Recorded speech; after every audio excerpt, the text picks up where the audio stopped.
My parents canceled my 18th birthday because my brother had another meltdown, and, as always, their world revolved around him. So I goes to the house. No calls, no goodbye. They thought I'd sulk, move on, and stay quiet. But weeks later, their picture-perfect family act snapped in half. And when the truth finally crashed through their front door, they realized exactly who they'd pushed too far and why everything was about to burn down. There are moments in life that hit you like a sucker punch. And for me, it was the day my parents canceled my 18th birthday. Not for some emergency, but because my spoiled younger brother might throw a tantrum. That's when I finally understood. In my own home, I was practically invisible. If you had told me a year ago that my own mom and dad would sacrifice my milestone birthday on the altar of my brother Leo's fragile ego, I would have laughed in your face. No way, I'd say. That's too obvious, even for them. But here we are. This wasn't just a canceled party. It was a cold, hard slap of reality. See, my family's world has always revolved around Leo. He's 16, and to put it mildly, he thinks the sun rises and sets just for him. If he gets a bad grade, mom's emailing the teacher, ready for battle. If he gets in trouble at school, dad's lecturing the principal about Leo's unique needs. And if Leo so much as frowns, the entire house goes silent. Everyone holds their breath, waiting to figure out how to make him happy again. Me? I've always been the easy kid. Good grades, stayed out of trouble, cooked my own food, did my own laundry. You'd think that would earn a little respect, maybe even some appreciation. Instead, it just made me vanish. So, as my 18th birthday approached, I didn't ask for much. Just a small dinner with my grandparents, a simple cake. I even saved up for my own gift, a used acoustic guitar I found online. For once, I just wanted to feel like my day mattered, like I wasn't just a background character in Leo's never-ending drama. Mom nodded vaguely when I mentioned my plans, and Dad mumbled something about checking his schedule. That was enough for me. I figured they were on board. I even spent 2 hours scrubbing the house, making it shine for the dinner. Then, the day before my birthday, Leo had an epic meltdown. Over the dumbest thing you can imagine, Dad wouldn't let him borrow the car for a late-night party. Doors slammed. Shoes flew down the hallway. He started screaming about how no one cared about him and how I always got whatever I wanted. I just sat in my room, headphones on, trying to block it out, but I could still hear every word. My chest felt so tight like a fist was squeezing it. Leo has always had this way of making me feel guilty just for existing. Eventually, there was a soft knock. "Ethan, we need to talk," Mom said. She sat on the edge of my bed, that familiar look on her face, the one that meant she was about to say something that would benefit Leo at my expense. "Honey," she began, in that sickly sweet tone she uses when she's trying to sound reasonable. "We're going to have to postpone your birthday dinner. Leo is really upset right now, and we don't want to trigger him with a big celebration tomorrow." I just stared at her. Postpone. It was my 18th birthday. You only turn 18 once. Her smile thinned, a little forced. "I know, but we can celebrate next weekend when things calm down. It'll be better for everyone. Better for everyone." Translation, better for Leo. My fists curled into the bedsheets. Dad poked his head in, chiming in with his usual line. "Just let this go, Ethan. Be the mature one here. The mature one." That phrase burned worse than anything else they'd said. I nodded slowly, but inside something shifted. For years, I'd been swallowing my frustration, telling myself it wasn't worth making a scene. But this was the line. They just told me point blank that my birthday was less important than keeping Leo from throwing a fit.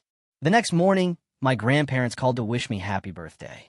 When I told them dinner was postponed, there was this long, heavy silence.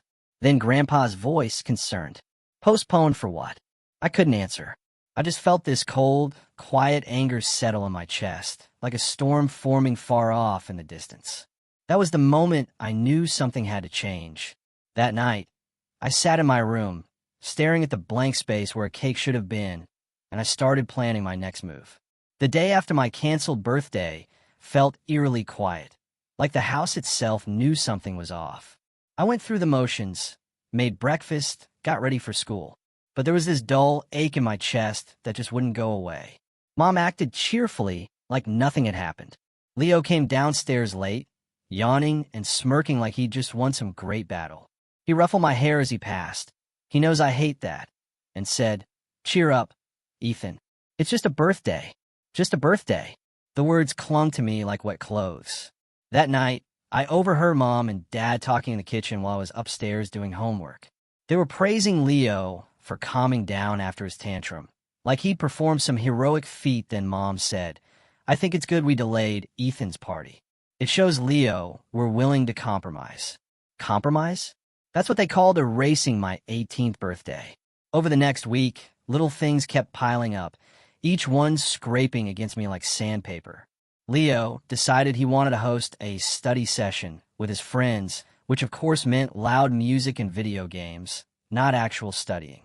Mom asked me to make myself scarce, so I wouldn't distract them. I ended up eating a sandwich in my room with headphones on, even though I had a big test the next day and really needed the dining table to work. Then there was the grocery store incident.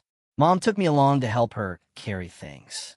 When Leo texted her asking for a specific energy drink, she sent me running back down 3 aisles to grab it. When I came back, slightly out of breath, she didn't even thank me. She just said, "You should be more considerate, Ethan. Leo's had a rough week." I wanted to shout, "So have I." But instead, I bit my tongue until I could taste iron.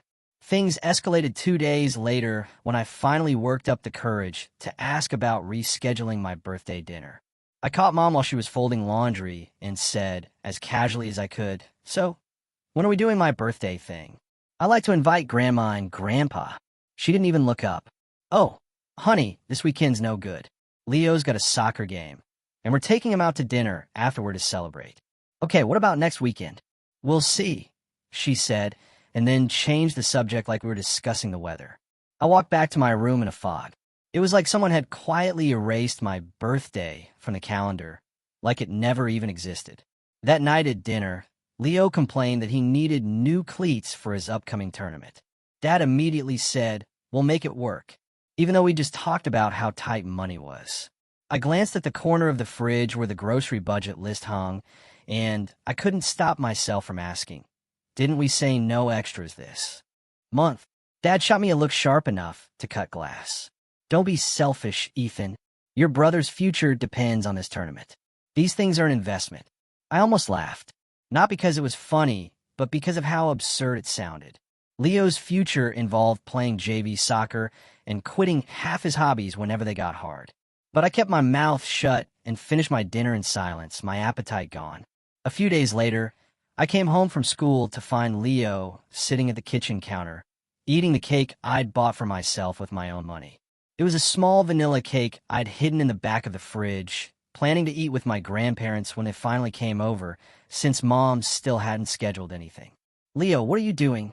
I asked, my voice shaking. He grinned, frosting on his face.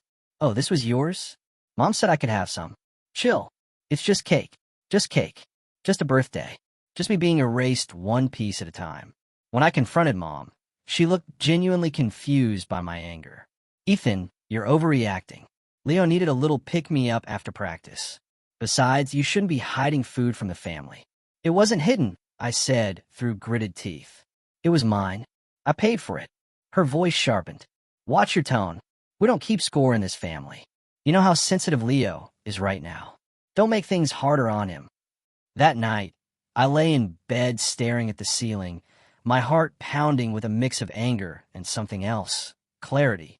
For years, I've been telling myself that if I just stayed quiet, if I just did the right thing, my parents would eventually notice me, appreciate me, treat me fairly. But the truth was staring me in the face. They weren't going to change. The next week was a blur of small indignities. Leo forgot to do his chores, so I was told to be a team player and take out the trash for him. He spilled soda on the living room rug and blamed me, and Mom believed him without question. And when I got an acceptance letter from the local college's honors program, Mom barely glanced at it before saying, "That's nice, dear," then turning to ask Leo how practice went. Each moment was like a drop of water wearing a hole into stone. My patience, my hope, my willingness to keep trying, all of it was eroding. Then came the breaking point. One Friday night, I came home from a late shift at my part-time job to find Leo sitting on my bed, scrolling through my phone. "What are you doing?" I demanded, my voice louder than I meant it to be. He shrugged. "Relax. I just wanted to see if you had that game download I wanted. You went through my phone without asking." "Big deal," he said, tossing it back on the bed. "You have nothing to hide anyway." When I told Mom and Dad, they didn't punish him. They didn't even tell him not to do it again. Instead, Dad said Leo was just curious. Maybe if you weren't so secretive, he wouldn't feel the need to snoop. I stood there stunned. They were blaming me. That night, I sat at my desk and made a list. Not of chores or homework, but of everything that had happened over the last month. The canceled birthday, the cake, the constant favoritism, the invasion of my privacy. By the time I was done, the page was full. My handwriting pressed so hard into the paper that it left dents. Looking at that list, I felt oddly calm. It was like seeing everything laid out finally gave me permission to admit that this wasn't just normal family stuff. This was a pattern, one that wasn't going to stop as long as I stayed under their roof. I started keeping my door locked whenever I could. I began moving some of my things, my guitar, my books, my laptop, into boxes and sliding them under my bed. Quietly, carefully, I was getting ready. And then, just as I was beginning to think I could survive until graduation, something happened that pushed everything past the point of no return. 2 weeks after Leo had gone through my phone, I came home one afternoon to find the front door wide open and voices carrying from inside. At first, I thought maybe we had company. But when I stepped into the living room, my heart dropped. My boxes, the ones I had carefully packed and slid under my bed, were sitting in the middle of the room, opened. My guitar case was leaning against the couch with the latches undone. My clothes were spilling out of the boxes, and my laptop sat on the coffee table like some kind of exhibit. Leo was sitting cross-legged on the floor, grinning smugly, and Mom and Dad were standing over everything with their arms crossed. "What is this?" Dad asked, gesturing to my things. I froze in the doorway. "My stuff," I said slowly, already feeling my pulse quicken. "Why are you hiding it under your bed?" Mom demanded, her voice sharp. "Are you planning to run away?" I opened my mouth, but before I could speak, Leo piped up. "Told you he was being shady. I caught him packing last night." "You what?" I snapped, turning to him. He just smirked. "Yeah, I looked under your bed while you were in the shower. Pretty clever hiding spot, by the way. You went through my room." My voice cracked, partly from anger, partly from the raw humiliation of having my privacy violated again. "Leo was worried about you," Mom said, like he was some kind of hero. "He thought you might be in trouble, and it turns out he was right. Ethan, we need to talk about what's going on here." I clenched my jaw. What's going on is that I'm tired of being treated like a guest in my own house. Dad's expression hardened. "Watch your tone. This is our house. If you have a problem with how things are run here, you can say so respectfully, or you can leave." For a moment, the whole room went silent. Even Leo stopped smirking. I swallowed hard. "Maybe I will," I said, my voice low. Mom's eyes widened like I just threatened to burn the house down. "Ethan, don't be dramatic. You're 18. You don't understand how the world works. You wouldn't last a week out there on your own." That should have scared me. But instead, I felt a strange, almost dizzying calm. I didn't argue with them. I didn't yell. I just quietly gathered my things from the living room and carried them back upstairs. Leo kept making little comments as I passed. Things like, "Hope you like sleeping on park benches," and "Guess you don't care about family anymore." I ignored him, but each word felt like a push toward the edge of a cliff I'd been teetering on for years. The next day, I came home from school to find something that made my stomach drop even further. My laptop was gone. I tore apart my room looking for it, thinking maybe I just misplaced it, but it was nowhere. When I asked Mom, she said without a hint of guilt, "We took it away. We don't think it's healthy for you to be online so much right now. It's feeding this attitude you've had lately." "That laptop is mine," I said, trying to keep my voice steady. "I paid for it with my job." "Then consider this a cooling-off period," Dad said from the kitchen table, sipping his coffee like we were discussing the weather. "You can have it back when we feel you've earned our trust again." I couldn't even speak. My throat felt tight. My ears were ringing. That laptop had everything on it, my schoolwork, my music recordings, even the scholarship essays I'd been working on for next semester. I spent the entire evening in my room, staring at the ceiling, feeling like the walls were closing in. This wasn't just about a canceled birthday anymore. This wasn't about Leo being spoiled or me being ignored. This was about control, about them taking away the one thing I'd worked for, the one thing that was mine, because they could. Later that night, I heard Leo laughing in the hallway. He was talking on the phone to one of his friends, bragging, "Yeah, my parents totally busted him. He was planning to move out, but now they've got him on lockdown. He's not going anywhere." That was the moment something in me snapped. I didn't cry. I didn't storm out. I just sat up in bed and felt this cold, clear resolve settle over me. If they wanted to keep me trapped, they were about to find out what it was like to have me gone. Not just my presence, but everything I quietly did to keep the house running. The next morning, I started my silent rebellion. I stopped doing the extra chores I usually handled without being asked. No more unloading the dishwasher before school. No more tidying the living room. No more taking out the trash when Leo forgot. I ate breakfast and left my dishes in the sink like everyone else. Mom noticed first. "Ethan, can you clean up the kitchen before you head out?" "I don't have time," I said flatly, grabbing my backpack. Her eyebrows shot up. "Excuse me, I'm running late. Leo can do it." Leo groaned from the couch. "Why me?" "Because I'm not your maid," I said, and walked out the door before they could respond. That week, I started spending more time on my part-time job and less at home. I picked up extra shifts, stayed late, and told my boss I was available on weekends. First, it was just to get out of the house. But then I realized what I was really doing: saving money. Quietly, steadily, I was building an exit plan. But even as I distanced myself, the situation at home kept deteriorating. One night, I came home after closing at work to find Leo sitting at the kitchen table, waving my confiscated laptop around like a trophy. "Hey, look who finally came home," he said, grinning. "Mom said I could use this for homework since you don't need it right now."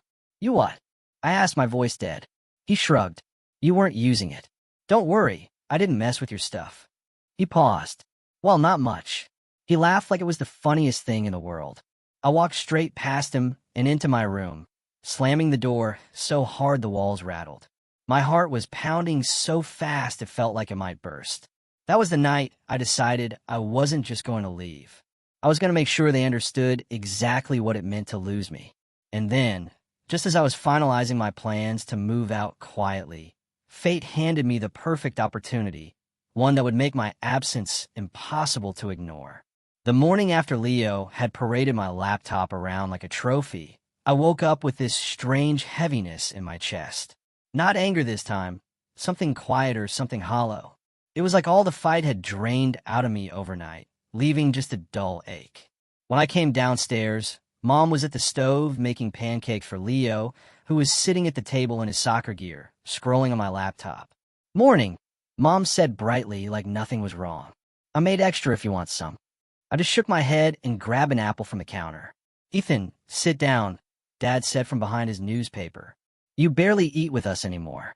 I wanted to tell him that maybe I'd feel like eating breakfast with them if they hadn't turned every meal into another round of Leo worship hour. But instead, I just said, "I'm not hungry," and walked out the door before either of them could press the issue. At school, I felt like a ghost. I sat through my classes, took notes, answered questions when called on, but I wasn't really there. I kept replaying the image of Leo's smug grin in my head over and over until it made my stomach twist. When I got home that afternoon, my room was a mess. Leo had apparently decided my closet was fair game now that I wasn't using my stuff anyway. Half my clothes were on the floor, and he'd taken my favorite hoodie. I found him in the living room wearing it. "Take it off," I said, my voice flat. "Relax," he said, not even looking up from his phone. "It looks better on me anyway." Something inside me broke then. Not loudly, not dramatically. It was more like the quiet snap of a thread that had been pulled too tight for too long. I didn't yell. I didn't fight him for the hoodie. I just turned around, went upstairs, and shut my door. That night, I sat on the edge of my bed with my phone in my hands, staring at the screen. I had been looking at apartment listings in secret for days. But now I opened them again with new urgency. Studio apartments, shared rentals, anything cheap but livable. I called my boss and asked if I could take on full-time hours after graduation. She said yes without hesitation, adding, You're one of the hardest workers we've got, Ethan. It was the first kind word I'd heard in weeks. I started making lists, real lists this time, not just angry scribbles like before. What I would need to buy, what I would take with me, how much money I need for first month's rent and a deposit. I counted the cash I'd saved from work and realized I was closer than I thought. But the closer I got to being free, the worse things seemed to get at home. 2 days later, I came home to find that Leo had been cleaning my room. My drawers were open. My books were stacked wrong. And the few personal things I had left, my journal, my headphones, had been moved. "Why were you in my room?" I asked, trying to keep my voice level. He shrugged. "Mom told me to tidy up since you never do it yourself anymore." "You're welcome." I laughed then. Not a happy laugh, but the kind that sounded a little too sharp. "You mean she told you to snoop?" "Congratulations, Leo. You found my socks. Truly heroic." "Don't be such a drama queen," he said, rolling his eyes. That night, I stayed late at work just to avoid going home. I cleaned up after everyone else had left, organized the shelves, even mopped the floor. Anything to stall walking back into that house. When I finally did get home, the lights were off and everyone was asleep. I stood in the hallway for a long time, listening to the silence, feeling the strange mix of sadness and relief. The next morning, Mom cornered me in the kitchen. "Ethan, we're worried about you. You've been so distant lately." I almost choked on my coffee. "You're worried about me now?" Her eyes narrowed. "Don't take that tone with me. You're still living under our roof, and we expect respect." Respect? The word hit me like a slap. I didn't argue. I just walked past her, out the door, and spent the entire day at school thinking about how strange it was that they expected respect, but never gave any back. That weekend, I told my grandparents what had been happening. We met for coffee, just the three of us. And when I told them about the canceled birthday, the confiscated laptop, the invasion of my room, they both went very quiet. Grandpa finally said, "Ethan, you don't have to stay there if it's hurting you." "Where would I go?" I asked, my voice barely above a whisper. Grandma reached across the table and squeezed my hand. "You've always been responsible. If you find a place, we'll help you with a deposit. Just say the word." I swallowed hard. "Are you sure?" She smiled sadly. "Sweetheart, you deserve to feel safe where you live. If your parents can't give you that, then it's time to find it for yourself." That night, I went home and started packing in earnest. Not the secret, cautious packing from before. Real packing. I put my clothes into bags, wrapped up my books, and quietly moved a few things into the trunk of my car when no one was looking. Each trip felt like a small act of rebellion, like I was reclaiming a piece of myself with every box I carried out. But just when I thought I was finally getting ahead, just when I could almost see the finish line, something happened that made everything 100 times worse and forced me to move faster than I'd ever planned. I woke up the next morning to sunlight spilling across my room. And for the first time in weeks, I didn't feel that usual heaviness pressing down on my chest. Instead, I felt something sharper, determination. Everything in my room was half-packed now. Boxes stacked neatly in a corner, bags zipped and ready. If anyone walked in, they'd know exactly what I was planning. But I didn't care anymore. Hiding it got me nowhere. Before school, I stopped by the bank to deposit the cash I'd been keeping in a shoebox. My savings account balance had never looked this good, nearly enough for a deposit and first month's rent. Seeing that number on the screen gave me a little surge of power. For so long, I'd felt trapped, dependent, like my parents were holding all the cards. But now I could feel the ground shifting under my feet. I was building my own way out, brick by brick. At school, I stayed late in the library working on my scholarship essays. With my laptop still confiscated, I had to use the school computers, but I didn't care. In fact, staying late meant I didn't have to go home right away. By the end of the week, I had 3 applications finished and submitted. Each one felt like a quiet little victory, a step toward the future I was building that had nothing to do with my parents' approval. My boss noticed my new energy, too. One evening after closing, she called me in her office and said, "You've been stepping up a lot lately. I'd like to make you a shift lead." I blinked. "Are you serious?" She nodded. "You've earned it. Comes with a raise. Not huge, but enough to make a difference." I walked out of that office feeling 10 feet tall. It wasn't just about the money, though that helped. It was about someone recognizing my effort, my reliability, things my family had dismissed as just being the easy kid. For once, someone saw me. By the end of the month, I had found a small studio apartment 10 minutes from work. It wasn't much. A single room with a kitchenette and a bathroom barely big enough to turn around in. But it was mine. The landlord was an older guy who seemed kind, but businesslike. When I handed him the deposit and first month's rent, my hands were shaking, not from fear, but from exhilaration. That night, I sat in my car outside the apartment building, just staring at the key in my hand. This was it, my ticket out. At home, things were still tense. Leo had started sulking more now that I wasn't reacting to his provocations.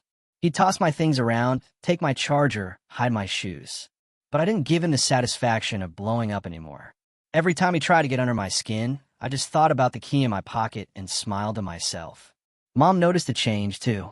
One evening, as I was heading upstairs with a laundry basket, she stopped me at the bottom of the stairs. "You've been very quiet lately," she said cautiously. "I've been busy," I replied, keeping my tone even. She frowned.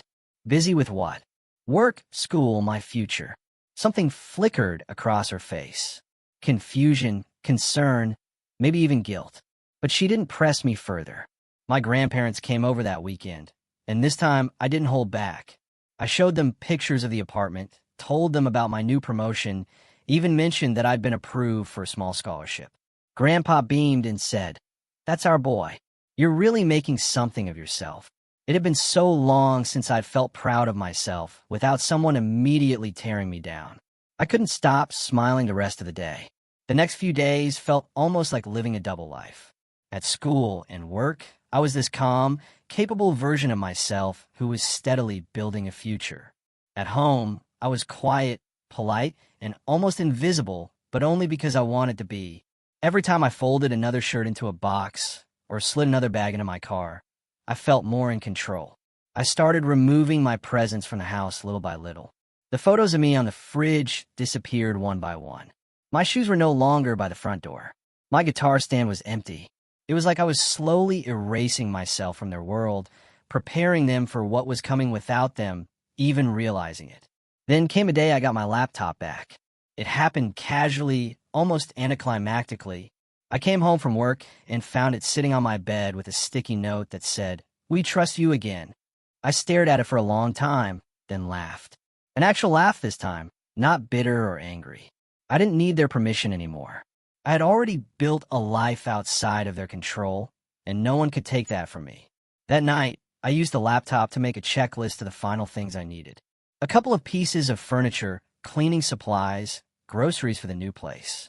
I ordered most of it online and had it shipped directly to the apartment. By the time the weekend rolled around, I was ready. My car was packed full. My savings were enough to cover at least 2 months of expenses, and my apartment key was warm in my pocket. But before I could make my quiet exit, before I could slip away without a scene, something happened that accelerated everything and turned my quiet departure into something much bigger than I'd ever imagined. 2 days before I planned to move out, I came home early from work and walked into the house just in time to overhear a conversation that changed everything. Mom and Dad were in the kitchen talking in low voices, and Leo was sitting at the counter eating cereal. I was about to slip past and head upstairs when I caught my own name. "He's been pulling away for months," Mom was saying. "I don't understand what we did wrong." "You didn't do anything wrong," Dad replied, his tone dismissive. "He's just going through a phase. Once he sees how hard it is out there, he'll come crawling back. He doesn't realize how much he relies on us." Leo snorted. "Yeah, good luck to him. He can't even keep his room clean. He'll be back in a week." I froze in the hallway. They weren't worried. They were waiting for me to fail. They thought my independence was some kind of rebellion, a tantrum like Leo's, but quieter. They weren't scared to lose me. They were convinced I'd be back, begging them for help. For a long moment, I just stood there, heart pounding, a cold clarity washing over me. This wasn't just about getting out anymore. It was about proving them wrong, about making sure they understood that I could survive, even thrive without them. That night, I sat in my room with my laptop open, staring at the glowing screen and thinking. I wasn't just going to leave quietly. I was going to make sure they felt the weight of me being gone. Not in a vindictive way, but in a way that made them realize what they had taken for granted. I started with the practical things. I gathered every bill, subscription, and account that had my name on it. The internet plan, the streaming services, even the shared family cloud storage that I have been paying for since I got my job sophomore year. One by one, I changed the payment methods or canceled them outright. If I was leaving, I wasn't going to keep footing the bill for a house that no longer felt like mine. Then I moved on to my responsibilities around the house. I'd always been the one to quietly fix things, replace light bulbs, unclog the sink, keep the fridge organized. I made a mental list of all the little tasks no one noticed until they weren't done. It wasn't petty. It was practical. If they were so sure I'd be back, they were about to get a taste of what it was like without me there to keep things running smoothly. I also started talking to my grandparents more. They were still quietly supportive, though I could tell they were trying not to take sides. One afternoon, Grandma slipped me an envelope with a few hundred in it. "Consider it a little cushion," she said softly. "Just until you get settled." I felt my throat tighten. "Thank you. I promise I won't waste it." She smiled. "You've never wasted anything, Ethan. That's why we know you're going to be okay." That night, I went to the apartment after work to drop off the last of my boxes. It felt surreal standing in the middle of that empty space, imagining how it would look once I brought in the rest of my things. For the first time, I let myself really picture it. Coming home to a place that was mine, eating dinner without being interrupted, playing my guitar without Leo pounding on the wall. But as much as I wanted to just stay there right then, I knew I had one last thing to do before I left. One last piece to put into place that would make this exit unforgettable. The final push came from Leo himself. Ironically enough, the night before I planned to move out, I came home to find him in my room again, this time sitting on my bed and scrolling through my phone. I didn't even bother asking why. I just held out my hand and said, "Give it back." He smirked but handed it over. "You really should put a passcode on that thing if you don't want people going through it." "I did," I said flatly. "You guessed it." He laughed. "What? Your birthday?" Too easy. Something about the way he said it, like my birthday was a joke. Like he had beaten me at some game, made my stomach clench. That was the moment I realized this wasn't just about leaving anymore. It was about showing all of them that I wasn't someone they could control or dismiss whenever it was convenient. After dinner, I locked my door and spent the rest of the night making sure everything was ready. My car was already packed except for the essentials I'd need in the morning. I double-checked the cancellations, the payments, the address changes. I even scheduled the internet service to end the day after I left, just to make sure the house wouldn't go dark until I was safely gone. And then I did something I'd been debating for days. I wrote a letter. It wasn't angry or dramatic. No yelling in all caps. No accusations. Just a clear, calm explanation of why I was leaving, how I felt, and what I needed. I told them I wasn't running away. I wasn't punishing them. I was choosing myself for once. When I finished, I set it on my desk where they'd find it after I was gone. Then I sat in the dark for a while, listening to the quiet hum of the house. For the first time, I didn't feel trapped by it. I felt ready.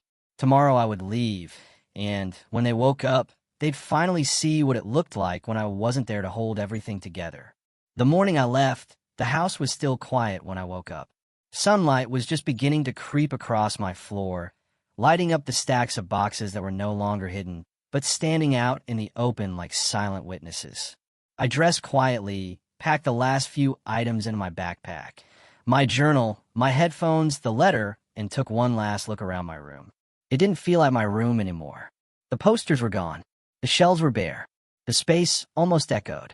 For the first time, instead of sadness, I felt relief. Downstairs, I could hear the faint sounds of Mom clattering around in the kitchen. Leo was still asleep. I could tell from the silence, and Dad hadn't left for work yet. My heart was beating fast, but I moved with a kind of calm focus, the way you do when you've rehearsed something over and over in your head. I set the letter neatly on my desk where they couldn't miss it, then grabbed my guitar case and my backpack. Each step down the stairs felt heavier than the last, not from fear, but from the weight of what I was finally doing.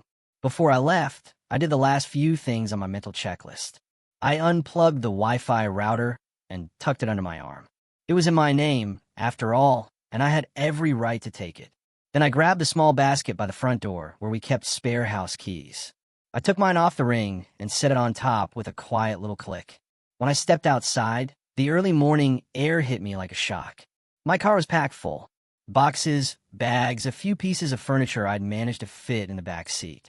I slid into the driver's seat, started the engine, and for a moment just sat there staring at the house. No big dramatic goodbye, no yelling, no slamming doors.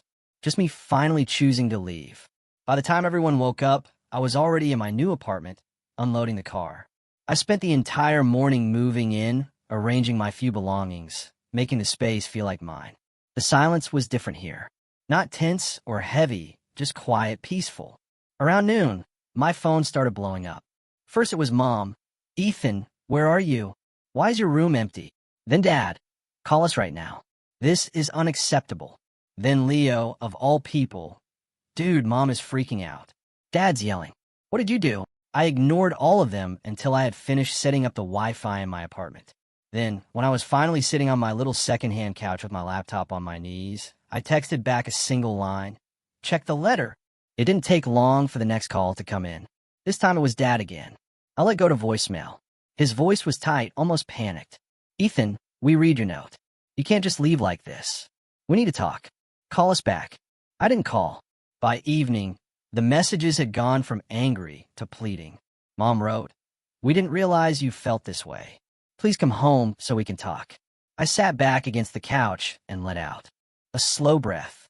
For the first time, they weren't dismissing my feelings, weren't telling me to be the mature one. For the first time, they sounded like they actually saw me. That weekend, the real fallout began. I heard from my grandparents that Mom and Dad had been scrambling to figure out how to pay for the bills I'd been covering.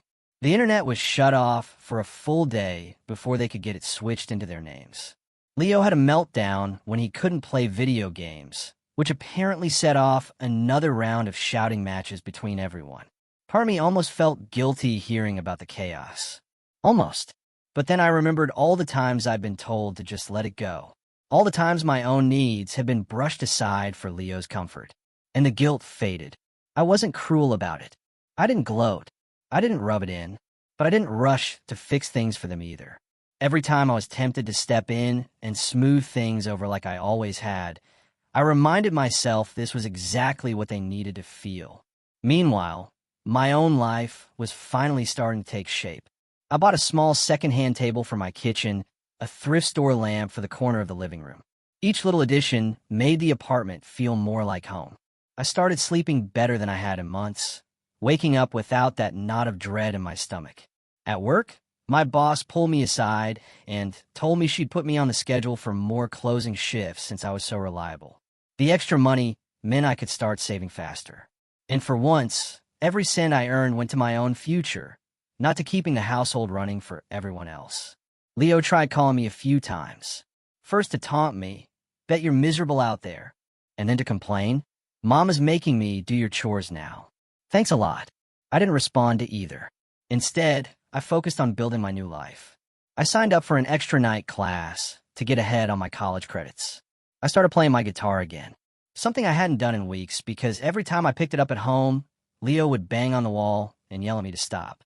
Now I could play as loud as I wanted, as late as I wanted, and no one said a word. The night, I finally strung up a few posters on the wall and sat cross-legged on the floor eating takeout. I realized I was smiling. A real smile this time. Not the tight, polite kind I'd worn at home, but the kind that came from somewhere deep, somewhere free. And then just as I was settling into this new rhythm, just as I was starting to feel like I'd finally taken back control of my life, something happened that brought all the simmering tension with my family to a boil and forced them to face the consequences of what they'd done to drive me away. The fallout came faster and harder than I ever expected.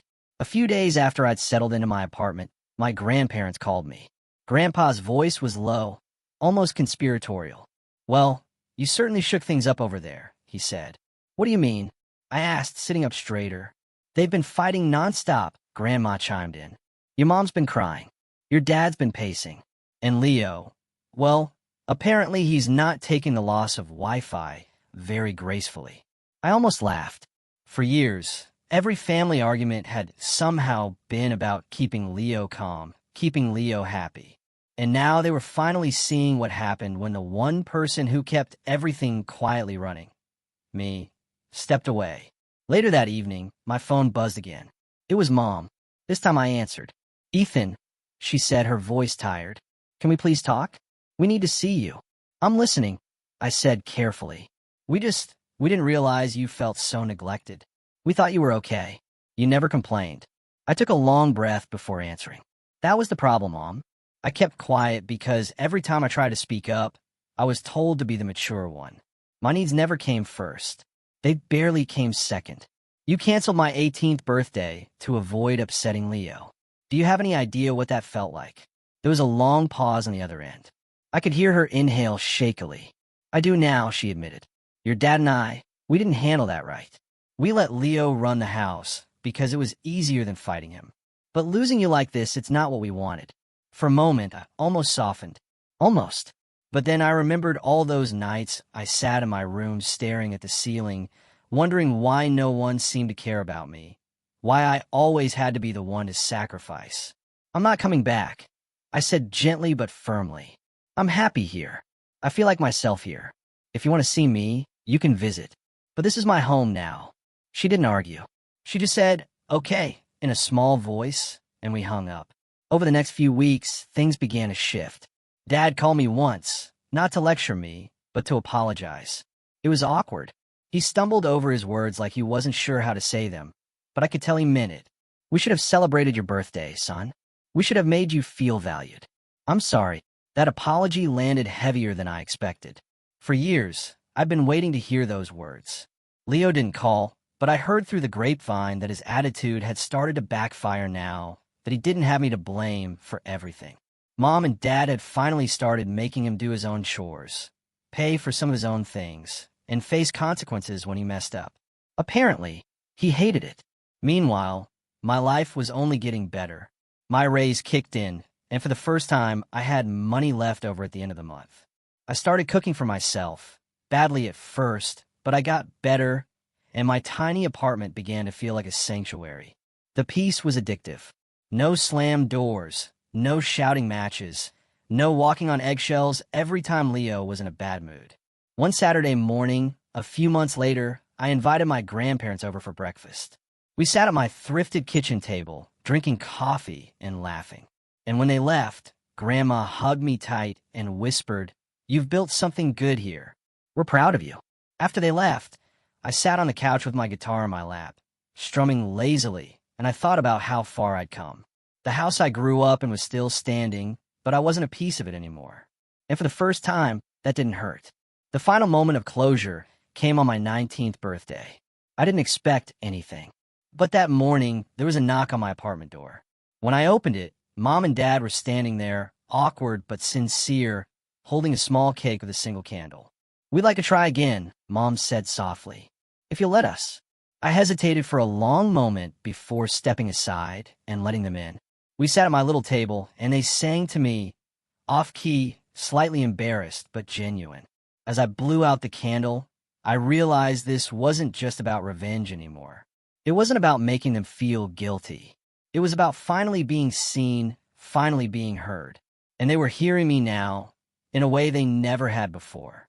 When they left, Mom hugged me tight and whispered, "Happy birthday, Ethan. Thank you for not giving up on us." I closed the door, leaned against it for a moment, and smiled. They had learned what life was like without me, and they had come back ready to do better. And I had learned that my voice mattered, that my life could be my own, no matter what house I lived in. As I sat back down with the last slice of cake and picked up my guitar, I thought to myself, this was the best birthday I'd ever had because this time it was truly mine.